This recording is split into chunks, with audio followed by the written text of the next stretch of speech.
Well, Don't Lie from UGAsports.com is presented by Breda Pest Management, the official pest control of the Georgia Bulldogs. Oconee cold small batch barbecue sauce right here in the state of Georgia. Check them out. And ASW Distillery, distilled by dogs. 5 and 6 founders from UGA. We'll tell you more about them throughout the show. Brent, we are doing a Clemson offensive scouting preview here. And let's remind people, last season, the Clemson Tigers, pretty rough start to the year, 4-4 start to the season, including an early opening season loss to Duke, which at the time was like, what kind of college football season are we going to get with this? I think was it a Thursday night game, maybe? Like it was I want to say it was the only thing on. It was a Monday, September 4th. That's right. So that was a 28-7 loss, beat Charleston Southern, Florida Atlantic, overtime loss to Florida State. Better game than I think some people remember. Syracuse and Wake were wins, lost to Miami and NC State. I thought the end of the season, pretty tough stretch, and Clemson handled it well. Beat Notre Dame, Georgia Tech, good team. North Carolina, good team. At South Carolina, not an impressive win, but a win. SEC win. Rival. Yes. And then you get Kentucky in the bowl game, which I had forgotten. That bowl game was crazy. And we're going to show a lot of it. And that's, but like we had the conversation with Larry Williams from Tiger Illustrated, and he talked about the season, talked about just sort of this downturn and what the Clemson fan base is thinking. And one of the thing that most resonated with me is when I asked him, what's a successful season this year for Clemson? And his answer, it wasn't result-based, like schedule and numbers and make the playoff or win the conference or something like that. It was offense get back to being fun and watchable. Yeah. And that's why this was very unique, because you think back to when Trevor Lawrence was there in 43 points a game, big step down, 21 to 24 points a game, little creep back up in 22 to 33. And then last year, 26.8 points per game. It's just not what they were used to seeing for a stretch when they had two unbelievable quarterbacks. And he made a great point too, that, you think about that process of getting 5-star quarterbacks is really a 50-50 deal. And, they had two of the best that have ever done it, and then have been not so successful with, Cade Klubnik, who we're going to talk about tonight, being the TBD rank. But a lot of stuff to get to. Quickly running through Clemson's returning offensive stars. There may be some in here that freshmen that emerge as well. I'll mention one. And one we're going to show that matters, I think. Start with Cade Klubnik. We'll talk a lot about him.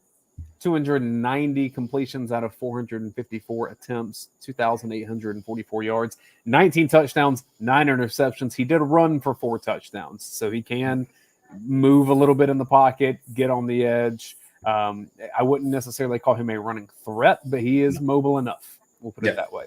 It's similar to Carson Beck, frankly, in that way. Yeah. Carson Beck gained some yards on the ground early in the season. At running back, this is mostly led by Phil Maffa, 179 rushing attempts for 965 yards, 13 touchdowns, 6'1", listed at 230 pounds. He can tote the rock, and he can tote it a lot. Yeah. Not a lot of experience behind him running back. Will Shipley in the NFL at this point. Keith Adams Jr., 11 carries, 60 yards. Jay Hayes, 6 carries for 35 and a touchdown. We have a couple freshmen that could be in the mix, but I think this is mostly the Maffa show, especially against Georgia early in the season. Receivers. Oh, you want to talk about running backs? That's a phenomenal point. I'm curious to see how they handle his workload in this game. I think a lot of it depends on how the game itself is going. Receivers. Tyler Brown, 52 catches, 531 yards, 4 touchdowns. He's 5'11", 180, pretty standard.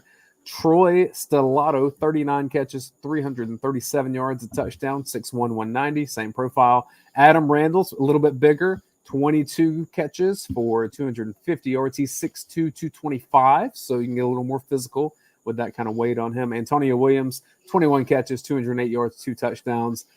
But the one I think that we're going to be talking about a lot, Bryant Wesco, freshman from Texas, 6'2", 180. And Larry Williams also told us the hype is there. This may be the next great Clemson receiver. And the tight end, Jake Browning. Number 9. Sounds like a Texas A&M tight end because, they had Jaden Weidermeyer. Single digit too, yeah. They always, to me, when it's like 2 words put together, that could be like a job or some object that you've never heard of, Firehammer or whatever. Like those always sound like Texas A&M tight ends. Somehow this one ended up at Clemson. But 50 catches for 498 yards. This guy's 6'6", 240, caught 5 touchdowns last season. Matchup problem. Yeah, and we're going to highlight him. And there's, he's their most consistent, I think, receiver. One other tight end, only I mentioned him because he had 2 touchdowns, is Josh Sapp, 6'1", 225. Bronny's still a good guy. Put it that way. Okay. Clemson, we are showing clips from the Kentucky game. So that's the bowl game. Last time Clemson played, this was the Tax Slayer Bowl. And we have some of the spring game as well. Brent, you took the lead in picking out these plays. So we will start here with a little motion in the backfield. And we have a pulling guard, pulling tackle. Yep. And it's in terms of zone versus gap scheme, they are a almost 50-50 team. And you saw a lot of the heavy counter team, especially in the bowl game, with the addition of, I think Matt Luke brings oftentimes when he's around, you're going to see more pulling linemen. It's usually, by the way, guard tackle counter, not necessarily guard tight end, guard H-back type with how they do their counter game. But there is one that we're going to show a couple times that kind of gives me, if I'm a Georgia fan, this is one where, okay, if they block this right, this could be big for them. But Moff is the main reason here because they don't really block this that well. But when you combine sort of some schematic things, and by the way, Georgia's going to line up very similarly to this formation in terms of just natural alignment. They're probably not going to slant and get caved in like Deion Walker did there for Kentucky at defensive end, or 13, I'm sorry, for Kentucky. But Moffa is like, he's the real deal. When you think about just sort of backs and returning backs, he's a top 20 graded returning back in the country. In terms of, his grade was higher than Quinshon Judkins from Ole Miss a year ago. His yards per contact after attempt, much higher than Judkins. So he's a load to bring down.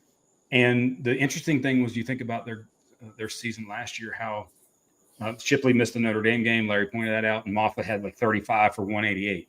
Like, it was him all day, every day. And that's one where it's like, okay, in this game, if they are some way able to get a lead, I think you see his workload go up, and he stays on the field consistently. If it's, they're behind or you just kind of hanging around, I think they're going to split and try to keep him healthy, things like that, because their season's long, obviously, too. And this is a big game, but it's also a non-conference game. So, but he's the real deal. And the question, like you mentioned, is who's behind him? I don't know. Like, I don't even know that they know that. The thing about Moffa to me, and I'll echo what Larry Williams told us, because he is 230, because he does have a thick lower half, faster than you think. Put it that way. I don't think he's running away from Georgia's fastest players. Don't get me wrong there. But he can hit a hole, and he can gain some easy yards. So if Clemson's offensive line is indeed improved, and I think we both think it probably is, and a lot of unknowns there, and we could talk about that the more we go through this as well. I think Moffa, if Clemson's keeping this close, it's going to be because Moffa had some holes to run through. Yeah, and they, like, you think about 15-plus yard runs, sort of explosive runs. He had more than Will Shipley. Like, he had a couple more than Will Shipley. So even though the carries were pretty distributed, but you're going to see, like I said, main thing, a lot of counter, a lot of things off the counter. Like if you the jet sweep action there, where it's, hey, the counter action, we're going to fake that, throw quick screens, because if you go back real quick, just look at the top of the screen. Like, watch the receivers at the top of the screen. Like, they're setting up the block. Boom, boom. He's setting. Like, that's a, hey, we're going to throw it to that guy real quick and try to get out in space quickly. So there's a lot of that jet action and things based off that, and the running game off that with their offense. In general, just alignment-wise, Clemson loves kind of the H-back look. Yep. It's usually twins to a side and then the single receiver at the other side. The reason I wanted to show this is twofold. A multitude of reasons. One, mesh concept. You see the outside receiver, and then I think it's 9 grinding stool. Is that what we're going with? Enunciations, forgive me on some of these, but like running the mesh concept, crossing, and then behind them is a sort of over the ball option. This is something that consistently you see with watching Klubnik. The ball's thrown short of the sticks. Also, watch the spacing. Yeah, they almost run into each other. He's just you over and over again where, like, this is 3rd and 11, you're at the 30-yard line. Let's go get a first down, because if he held, like, so right before the top of the drop. So we see the receiver that's kind of on the bottom hash here. He's running the over the ball route, kind of crossing into the middle of the field. He ends up being open. Like that's a first down throw if he stays on it long. But he's just looking and like working quickly and trying to get the ball out quick. And that's where it's like, okay, yes, you had this. I'd love to know, by the way, because they end up kicking a field goal here. And, it was 4th and 2 or 3. Yeah. Like, is your OC call, is there communication there? Hey, look, if we get OC called this because if we get short, we're going to go for it. I'd love to know those dynamics there, because if not, then this over the ball route, like you can kind of see it behind right there. 8, I think it's 6, maybe 6 right there. That's an open throw. There was a lane. He just pulls off of it. That's kind of like but you consistently see him throwing short of the sticks. And that's another thing that Larry told us, is just that yards per completion, very low for Clemson last year. Like you mentioned all this stats. I was shocked. I thought it would be similar. Klubnik had way more dropbacks and way more attempts than Carson Beck a year ago. And the stats were not even comparable. So like the yards per attempt was one of the lowest in the country. And I have some other stats later in terms of him not pushing the ball necessarily down the field. 2nd and 4 here. So this is one where Kentucky defends this well. This is a very minimal game, but it's the play itself. And I think they got the look they wanted to get here, and then they adjust later in the game in terms of how they block it. But this is something where if I look at, okay, what can Clemson run that could potentially hurt Georgia? Like we talked about linebackers, and we did a whole FDL linebacker play, and we showed some counter plays and just issues with linebackers scraping into certain areas, holes that were available. The great thing here is go back just a little bit further. So you've got guard tackle counter going to the right, and number 9, the tight end, lines up on the right, and he comes left like in a split zone type action. So oftentimes that holds the backside defensive end, the rush, or the backside sort of crashing a little bit. But then he turns around and stops and becomes, in essence, another lead blocker. That's like adding that's like a QB run game type play where you're adding numbers. And we're going to show this later in the game.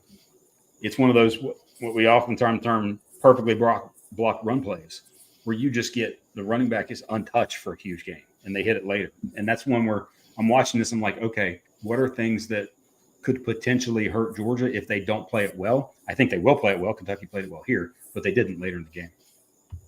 I mean, that probably is a hold right there. I'll mention that. But that's also the player that makes the play. So sometimes you have to take the risk here, because that would have been a first down. And the blocking part is a great point by you. When you look at Clemson last year in terms of Power 5 teams, 53rd in the Power 5. So out of the very bottom 20% in terms of team run block grade.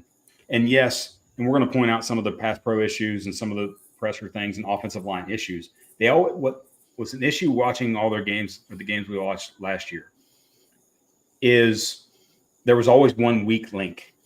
And now they are seemingly healthy with the guys that they want to be there. Okay, can they, now that they're more experienced, are they just better by being more experienced? Or are they better by being there another year? Or are they just same players that can struggle that are just now healthy? So who knows? Well, that'll be a TBD. Experience, Jim Donnan taught me this. Experience is great. Talent's better. Yes. 2nd and 12 here.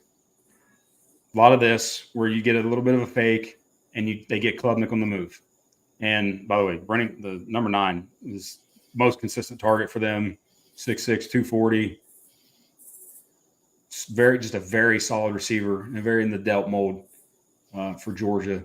They just throw it to him a lot more. Good in space, but Klubnik on the move. I like their offense better. I like his decision making better. He pulls the trigger more so on the move.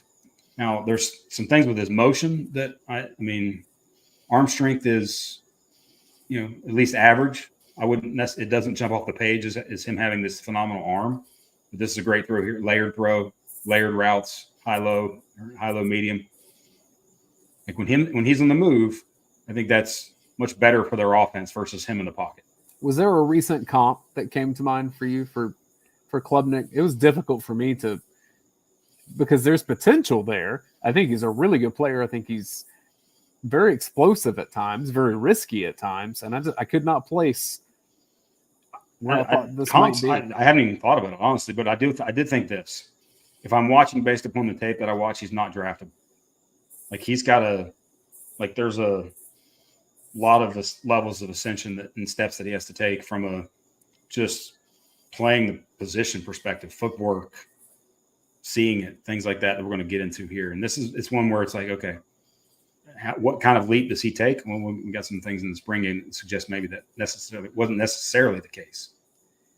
At minimum, like you said, I just like the way that this is layered for him to have easy decisions and see everything. There's not as much to process here, which is a good sign if Garrett Riley does the same thing, which, again, we should remind people that was a new relationship last year. By this point in the season, played a lot of football together. You'd think another offseason, some more comfort there.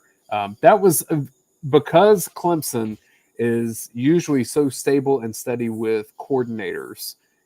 That was kind of a unique feel. They just don't change that a lot. Dab was very loyal to his guys. They bring an outsider into that group, which Riley was. Now he comes back for year 2. I'm curious to see if we see some extra cohesion from that.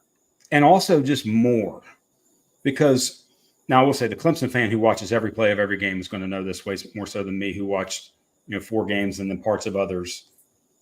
But it still looks like the Clemson offense. Like there's some subtlety. So I see some subtle differences. I see some other things that maybe missing or that you didn't see previously, but it's very subtle. You don't see the TCU offense. Well, but you don't see right exactly, and you don't see like the formational variability and some of the changes. You didn't really see a lot of that. It looks like what Clemson has looked like, just from a formational play in terms of the action and the core of what they do. It looks the same. Looks very similar. You're saying it looks like what Brandon Streeter did? Who happens to, there's a lot of cross-pollination in this game that's interesting. That's for sure. I'm pretty sure Streeter still has his home in Clemson too. Not far away. Not a big deal. Which I know still has plenty of connections here. He was, by the way, he was at the game, the Titans game on Friday. And so was KB, Khalil Barnes. All right. So 2nd and 8 here. Like I told you, there was always one weak link. And like you see it here, the right guard gets this destroyed. And this is, by the way, I think this is somebody who's kind of a backup now based upon health.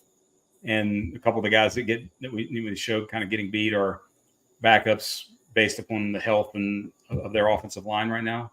But still, even if you look at those guys as a whole, even individual play, there wasn't anybody that truly stood out. I think you could say, what was it? I think it's the right tackle, not the left tackle. Right tackle is Miller. Yeah, 78. Like that was the one that sort of graded the best from a Pro Football Focus standpoint. There's Tristan Lee, who's the left tackle we're going to see in the spring game, like the first play of the game. He literally gets Sammy Brown, makes him look not good. So, it's a question going into the game is, does the experience and health that they have, do they take a leap up, and are they able to protect Klubnik, give him time, especially when you consider the last game against Georgia, where Georgia, I remember we did an entire Film Don't Lie on all the sacks that Georgia had in the game. I know it's usually feel and you just make the instant decision. Just as a quarterback, would you rather see him, and it looks like he's trying to step up and see if there's something here, and then he eats it, which he doesn't fumble or turn it over. That's good. Do you like to see him try to spin out and turn something over here, or just move on to the next play? A lot of times it's move on, and it's if you can get through the crease, get through the crease. But his just general feel for pressure, and there's a couple different plays later, even in the spring game, where it's like almost like he's not necessarily seeing ghosts, but the year of, I think he was pressured right around 33% of his dropbacks, which was kind of middle of the pack in Power 5. It wasn't like it was, upper echelon, but it was a lot. And he was sacked a good bit.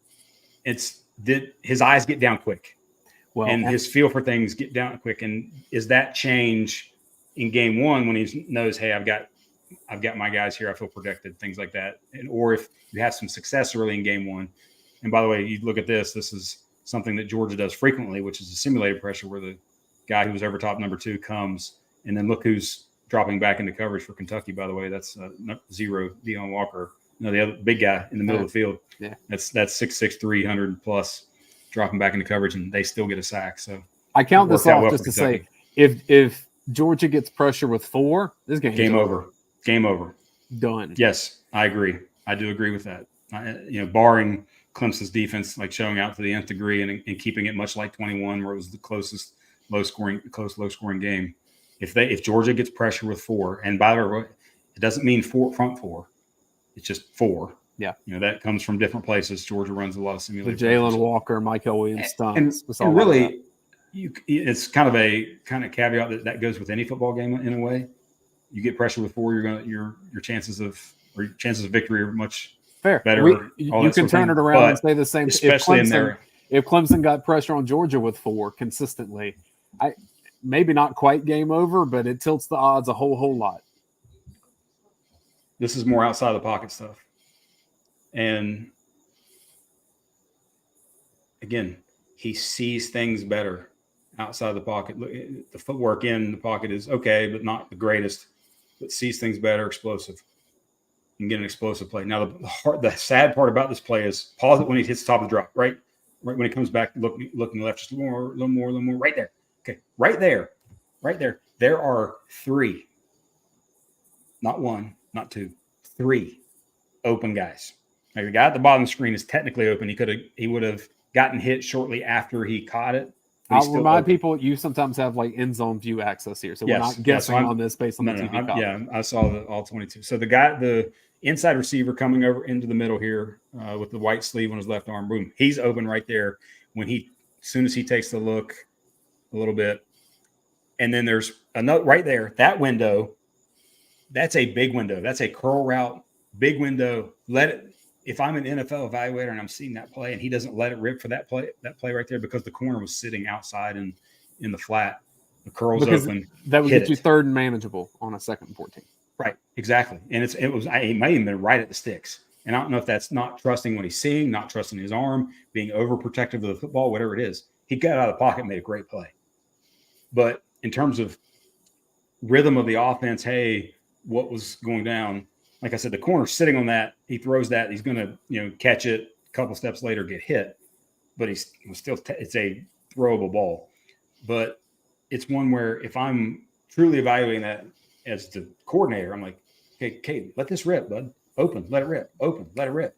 Great play after that. Great play, improvising and getting us down the field. But the things were there in the rhythm of the offense. Totally agree with you. I do like his backyard skills. His backyard ball skills are there. And by the way, that's something you can't account for. Like in terms of you predicting the game, like they might do things that get him outside the pocket consistently. We saw multiple quarterbacks give Georgia problems when they just had time to improvise. Yep. I thought Haynes gives every team excelled in that. Yep. It's hard to defend. You can only defend so long. This is another one where the play itself ends up looking bad. So this is same side RPO. He's reading. Let's go back a little bit to slow it down as we go through the play. He's reading this outside guy. So slow it down. The one that's right over the slot receiver, lanky guy for Kentucky right there, 34. Right there. He sees him slide in. So he pulls that and wants to hit the out route.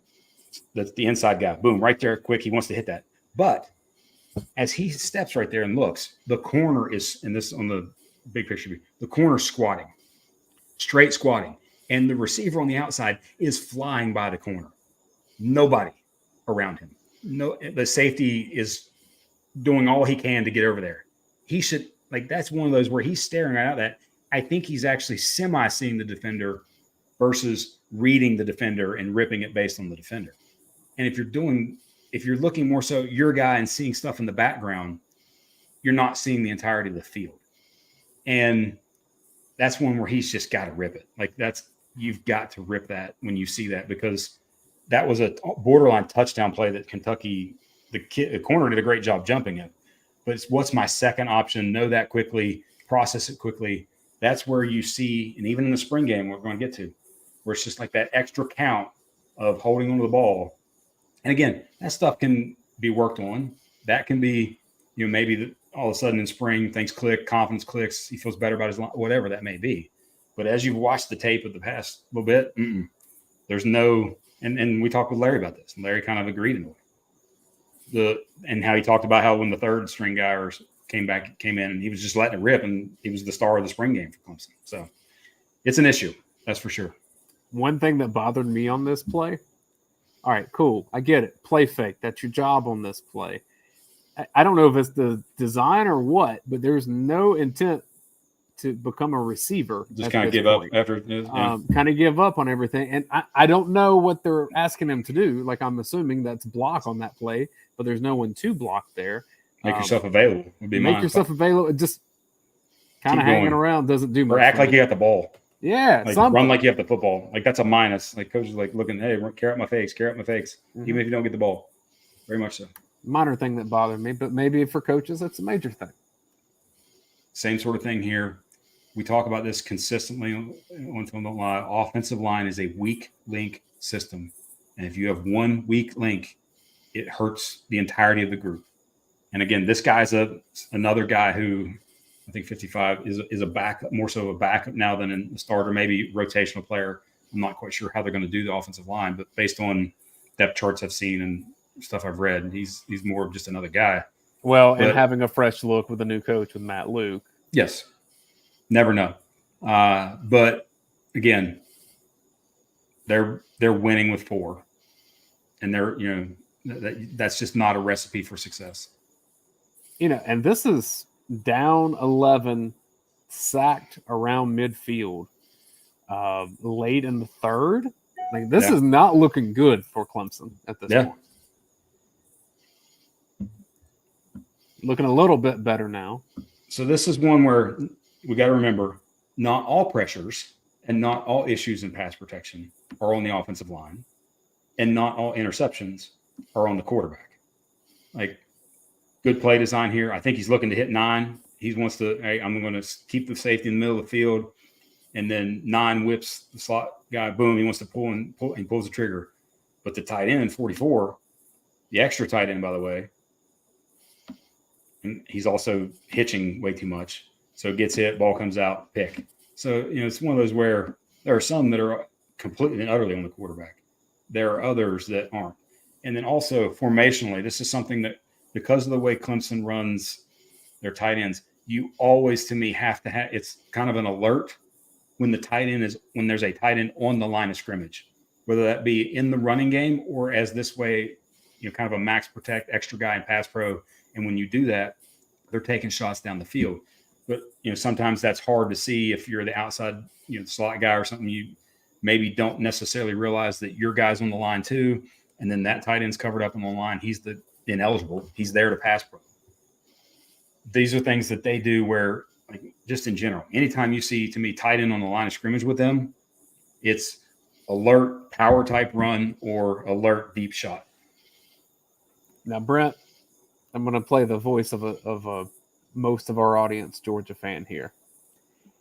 Guys, y'all are showing me a tight end getting whipped here. You're showing me Kentucky get pressure with 4 regularly. You're showing a guard that didn't really hold much weight against Kentucky. Tackle got blown up a couple of times. So you're telling me Michael Williams might have a day? Potentially. Like somebody's going to need to. Jalen Walker, Damon Wilson. Like somebody's going to need to. Georgia. Let me give the caveat here too. Clemson's offensive line might be better. It will need to be. I'll put it that way. Yes, it would definitely need to be. And I think that's something, like if you're the Clemson fan, you're watching this, you're like, okay, yeah, I know our offensive line needs to be better. And that's something that's maybe even been historically an issue for them. But it's also something where Georgia wasn't without blitzing, at least the most, and especially on early downs. This is, and we talk about this consistently here, is like Georgia, I want to see 2 pass rushers on the field on early downs because of plays like this. Because Georgia historically keeps quarterbacks in the pocket, doesn't want them to break the pocket and create explosives because it's better for them. They know that numbers, that in the end it works out better. But sometimes you just got to take advantage of the matchups you have. Now, for a Clemson perspective, I will say sometimes these matchups in the middle of the field here. Georgia is breaking in a new star, likely Jonel Aguero. Georgia at the other safety, Malachi Starks, I think they feel fantastic about. Other safety, we'll see. We'll see. So there's two crucial defenders toward the middle of the field that Clemson may have some space to work with there. Yep. I would think that those are probably two things both of those coaching staffs already know and plan to try to exploit. Georgia trying to get edge rushers down and to Klubnik quickly, and Clemson trying to get across the middle of the field with that big old tight end. Yep, very much so. This is the one we set up earlier. This is what you call a perfectly blocked run play, basically. I mean, I was zero kind of wins. It's not like everybody gets a positive PFF grade in this, but it's really close. And I don't think he gets touched. I mean, it's beautiful when it works that way. That's one thing I told Larry is that for a couple of years now, Clemson's offense looks like it takes a lot of work to get a yard. Very rarely to me has it looked like this, but when this does happen, it's great. I will say it happened more those last few games of the season when they beat Georgia Tech the way Clemson did. When it beat Notre Dame, there were more of these plays than you saw really the previous full year. I mean, but which, by the way, just run it back to the first part of the snap. See if we can get back to that. There we go. All right, so pause it at the snap. Yeah, Georgia's going to align like 3-2 to the wide side of the field on the two receivers. 2 LBs, offset LBs, kind of like this, single safety, single corner. Georgia's going to likely align very similarly to this. And yes, it's CJ Allen here. That's it's Munden there. But in terms of you've got to just play this well, because if you don't, the way they add the H in here plus the guard and the tackle, if you get zero penetration and you lose the point of attack, they have every single player accounted for. Because look what the receiver does. The receiver's coming down on your extra safety. The backside backer plays this horribly. And now you've got 9 coming through as the extra guy blocking a corner. That's how you draw it up, basically, in terms of the run play. And again, that's something that can hurt you, something that they're going to have to watch out for. And the thing for me watching a lot of Clemson is they do these things, but they don't do a lot of the things that I think they could do from having layers to that formation and layers to that action. I don't think that Klubnik is enough of a runner that they would have a piece of this where he keeps it. And jets off. He's keeping it to pitch it out quickly, but in previous iterations of Clemson, Trevor Lawrence had that ability. Deshaun Watson for sure had that ability. Yeah. I don't think Klubnik's that. A short yardage situation would be the only one I would even think they consider truly doing that. And you don't really see a lot of big time design runs. It's more off misdirection. Yeah. Fake the screen and then have some leads like this. But there's things that they can do. Now, this is where it gets interesting because you think, okay, that was the ball game. Like, what's going on? All these things. Now we're in the spring game. And we're in the very first play that Klubnik is in the game in the spring game. And you run a nice little, hey, I think it's going to be a walk in the park kind of fake, and then I'm going to toss it out here. And the local from Athens product, Sammy Brown, makes your left tackle looks Jefferson. Let's call it what it is. Yeah, Jefferson. I don't want to shortchange the Jefferson folks up there. Yep. Athens area. Are they Dragons, by the way? Jefferson Dragons. Absolutely. Yeah, we play them. North County plays them, I think. Fantastic team. They've put out a ton of good football players. And this guy's going to be good.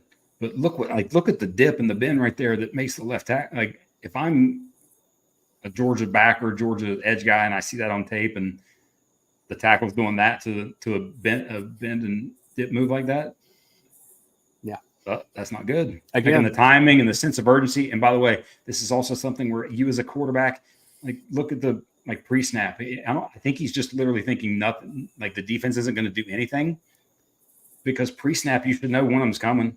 Like, they're literally standing. The two defenders are standing beside each other. They're not going to stay in that same spot. Somebody's coming. Like, this is just football 101 type stuff. And like I said, I think he's just kind of all right, this is a spring game. We're going to kind of be nice and smooth. But, yeah, that's not good when that's the first play on the spring game. Here's the 3rd and 15 in it. So here's the key for this.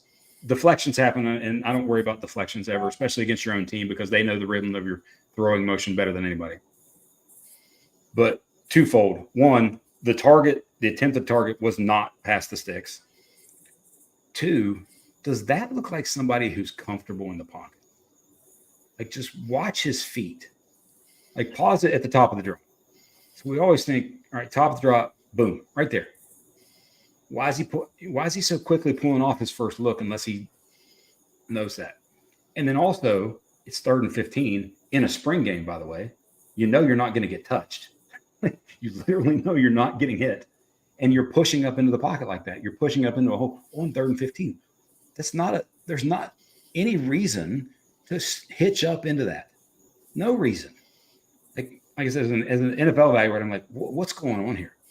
Like, yes, I get that you're marrying your eyes and to your feet and maybe getting into your throw a little bit, but the feel for the pocket there, just that doesn't look like somebody that's comfortable. I mean, feels like a basketball player that's kind of leaning into a foul a little bit as much as anything. But yeah. So this is the guy, like, take a deep shot. Actually, decent feel for the rush a little bit there, but the guy they're taking the deep shot to is 12. And 12 is Bryant Wesco. We talked about him, kind of a highly rated recruit, true freshman, early enrollee guy out of Texas. Larry mentioned another one. I think it was Moore. I think that's kind of got some buzz in camp. But this is a just sort of larger point about Clemson offense over the past, post Trevor Lawrence. They don't win on the outside. Like, when you think to the run that they had, Nuke Hopkins, Sammy Watkins, Mike Williams, Higgins, Justin Ross, like all those guys that just, and you think about, by the way, how their offense is designed. It's designed because of the counter, the threat of the QB, all that, to give them numbers in the running game to where if you pay attention to the running game, we can go beat you on the outside one-on-one. They haven't had that. And it's a part that's been missing from their game. And they, like, this guy's coming in and we're going to show a play here in a second, but 2 numbers with that. So last year with Klubnik, average depth of target, which is, on average, how far down the field do you throw the ball? 7 yards. Out of 86 Power 5 quarterbacks that were qualified with enough attempts, that was 82nd. Basically almost the lowest in the Power 5. That's not good. You're not pushing the ball down the field. Percentage of throws that are 20-plus yards. 73 Power 5 QBs that had enough attempts. He was last in terms of percentage of throws down the field. So this short of the sticks thing, this, all this stuff is, if they don't have a deep element to their game. And I legit think, by the way, against Georgia, they're going to pick a side, and likely it's going to be opposite of Dayne Everett initially. And they're just going to go see if they can make a big play down the field just to try. Yeah.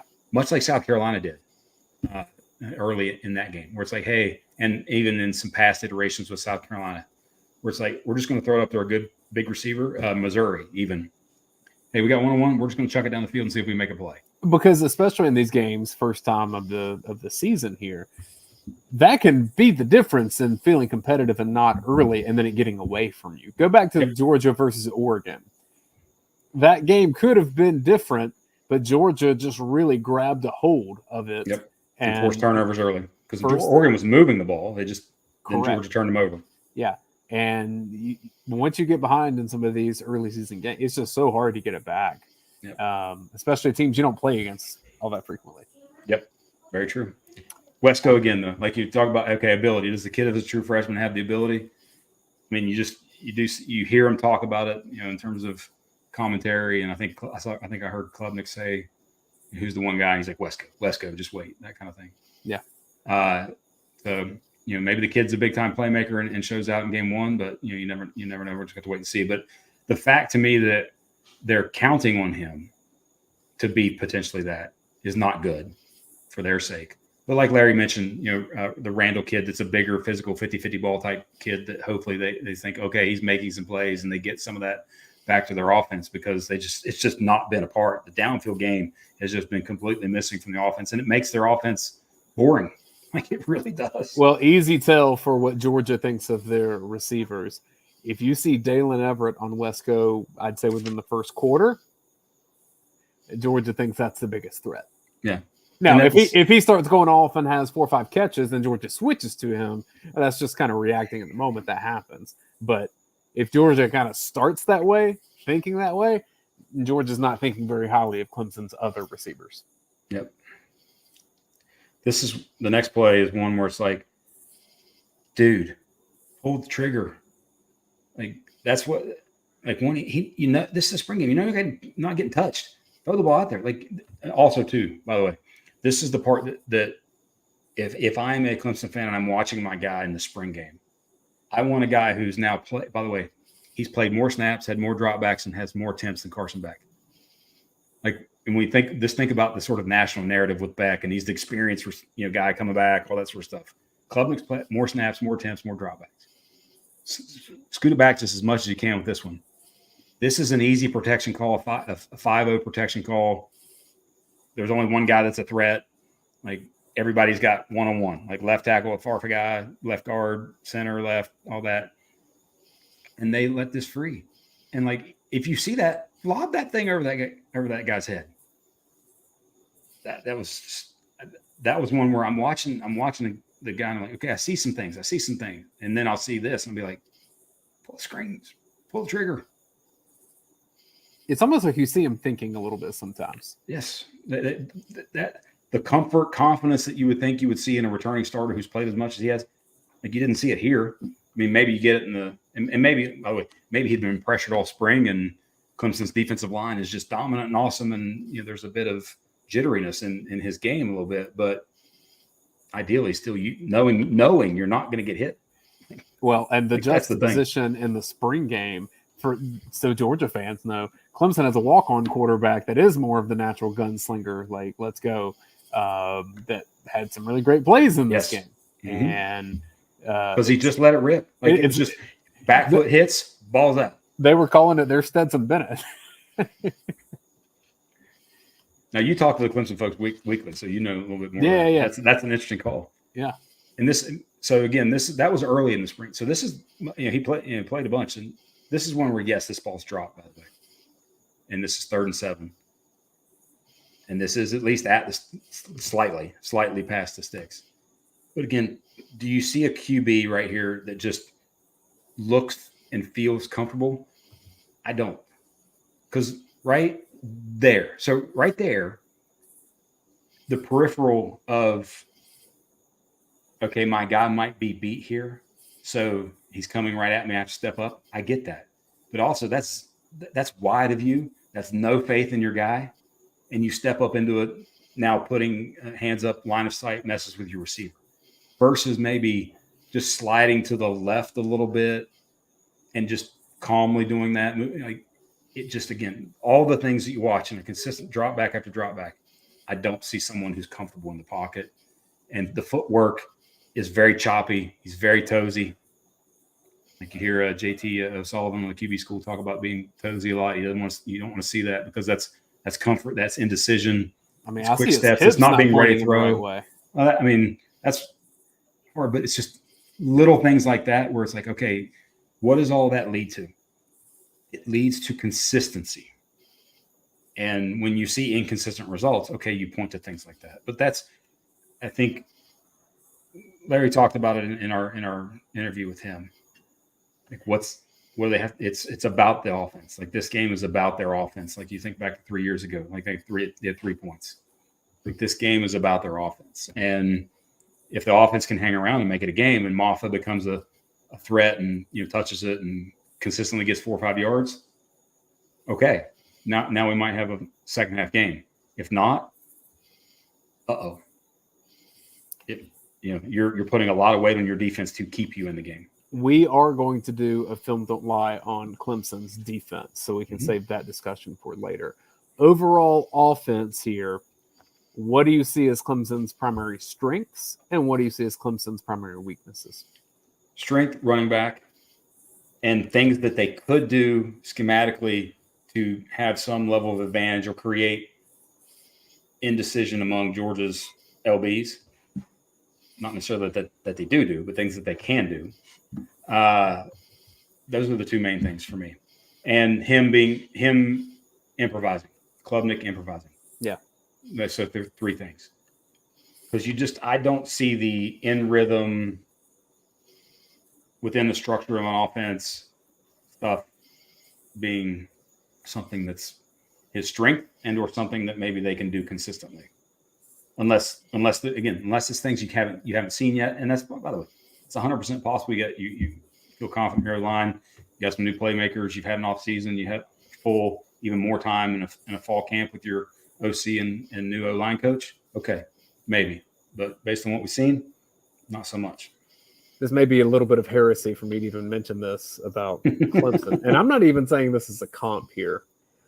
But will this take a South Carolina Stephen Garcia against Alabama kind of legendary out of nowhere lightning in a bottle performance? Will it take something like that from Klubnik? Or, he's more talented, especially as a recruit, than Garcia ever was. And I know you say that Klubnik's on a pro prospect. I think there's more to work with pro-wise than Garcia had. Oh, yeah. Eventually, yes. But like at the moment, he's a late round guy. So I'm not saying that's a comp between those two.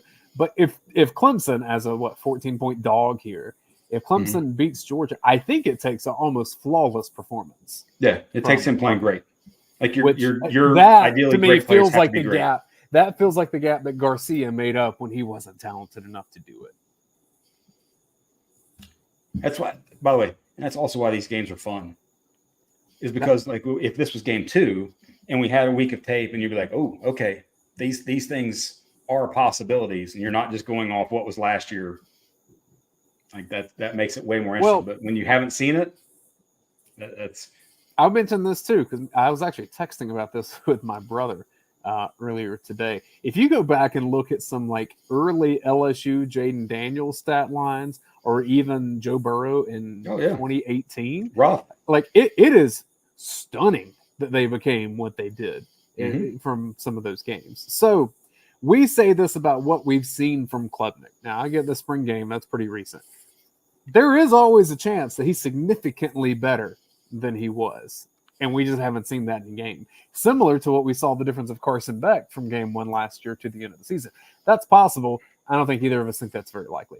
But it is possible because it's college football and weird things happen and people grow, and that's why we love the sport. That's why it's going to be and that's why opening games are fun. Like think about last year, at least from the Georgia perspective. Was it Tennessee Martin in the opening game? Yeah. Yay. Let me snag some comments here real fast. William Gray, Clemson's quarterback, holds the ball in too long. So many sacks. Spring game was hard to watch. It was hard to watch. I'll echo that. And by the way, that's I look at this a lot of times from somebody who appreciates great and looks at great offense. I've used a lot of stuff from Clemson in things I've done and things I've taught in my own realm. It's just the evolution of it has slowed down, and it puts emphasis. And this is not a comp in any way, but think back to just Mark Richt's offense in general prior to him kind of getting rid of the play calling stuff. You think back to the old school I formation, 2 receivers tight end type stuff. That requires players to just be better. Yeah. And when Clemson's offense, they had schematic advantages in certain ways, but a lot of what they do requires the receiver one-on-one to be better, the quarterback to just be better, versus what a lot of offense in college has grown to, where I don't need my guys to just necessarily be better. I'm going to be able to scheme open yards and scheme open some level of points. The difference between good and great now becomes the player part. But the scheme things, and there's elements of the scheme things, and I don't think they're going to be able to go side to side against Georgia. I think Georgia will be better defending the side to side stuff this year. So that's what I want to. Much like Heupel's offense hasn't really evolved to play against Georgia's defense. I don't know that this is, at least we haven't seen that's evolved yet to play consistently and score consistently against Georgia's defense. Andre says Clemson's offensive line will not hold up on third down. Totally possible. Timothy says that Klubnik is a slow processor. I mean, you saw the tape just like we did. You can. There's questions there. Carl says Clemson is not a threat. Not on, according to Vegas, for sure. First game of the year, things are weird. Georgia's replacing a lot. I'm giving all the caveats, but I think in first game, like the ball bounces just weird oftentimes in first game. I think the first game. And Tree says that Clemson's defensive line versus Georgia's offensive line will decide the game. We'll get to talk about that in a future next video. week because they have some players there. Definitely have some players there. After their top 4, 5, don't know. Yeah. A lot of unknown, but we had to show some love for Khalil Barnes, who went to the high school on your hat. Yes. So we're Khalil Barnes fans on Film Don't Lie because we're unabashedly North Oconee football fans. I coached that kid when he was like 7 years old in baseball, and have known him and his dad in entire life. Great kid. Phenomenal. We are brought to you. Film Don't Lie is by Breda Pest Management, the official pest control of the Georgia Bulldogs. They protect Sanford Stadium. They can protect your home too. BredaPest.com. Oconee Gold, Brent, and I brought this with me, so I have the. I need to go. Jalapeno. This is the jalapeno. I used this tonight, and I know you said that you were a little scared of it because you're not big into the spicy. I mean, I'll try it eventually, but what I'll tell you, for me, and I think I like spice more than you do. This was not very spicy to me. They have like their heat gauge. This is medium, so this is 3F5 on the heat gauge. Oh, I can handle that very much. You can hang. This is very much like a mustard-based barbecue sauce with just a little bit of pepper in there. So if you like mustard, did you enjoy it? That's the question. I did. So at the Young Manor, we decided to fry up a little chicken and toss it in there at the end. So this was just homemade fried chicken tossed in some jalapeno, Oconee Gold jalapeno. Definitely would do it again. So I throw the OG sauce, the original, on hot dogs, hamburgers. Like I'll put it on pretty much anything. I'm gonna try. Hey, code Film Don't Lie. No commas, no exclamation points, no whatever. Just all caps. Film Don't Lie. 20% off your order. So don't forget that. 20% is a great discount. Like a lot of people give like 5% or whatever. Hey, you get like over 100. I think it's like free shipping or something like that. You get the whole package. You're going to spend that. So yeah, it's worth it. Very much worth it. We go through it. Yeah. These will be gone, like the ones that are back here somewhere soon.